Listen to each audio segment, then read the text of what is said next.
Well, good morning. Here we are in the Yarn Genie studio, and today we're going to show you how to felt one of our bags. This is our fox bag, and what I've got here is I've got the felted fox bag on top of the knitted version, and I thought I'd show you just how much these things shrink by. You can see it's quite considerable. It's also worth noting that you can see that the shrinkage from side to side is far less than the shrinkage from top to bottom. So be aware of that. And when you're creating your fox head, your fox image on the front flap, be aware that he does look a bit long and thin before you felt him, and that's okay. That's just how it should be. So here is our fox bag knitted up, and you can see it really is a very simple bag to knit up. There's nothing terribly complicated in here. We've got a little bit of intarsia on the front. That's just a white patch in the middle of the orange, and we've got another little colour on his nose. This is knitted in garter stitch. The eyes we've embroidered on using Eskimo yarn, the black yarn.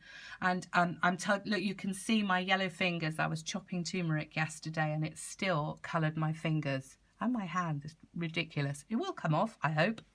And then we've got some ears here. These are longer, thinner ears than you would knit on the fox toy, again, because they will shrink right down.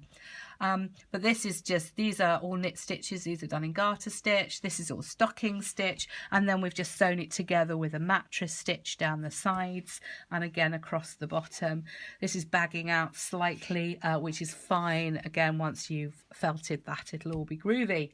And here are your eye cords, nice and long. They'll literally go to about half the size. So you want your eye cord to be pretty much twice the size that you want in your finished article. So if you do want to swap your eye cord for, say, a shoulder strap on the bag, that's completely and utterly doable. Think about how long you want your shoulder strap to be, double it, make your eye cord that long, and then just attach it around the top. And then you've got a shoulder bag, a shoulder foxy bag. So this is now all ready to go in the washing machine. So in a moment we're going to go upstairs and actually shove it in live on camera.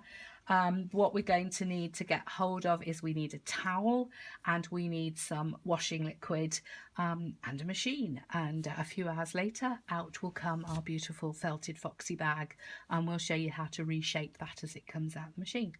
Okay, see you later.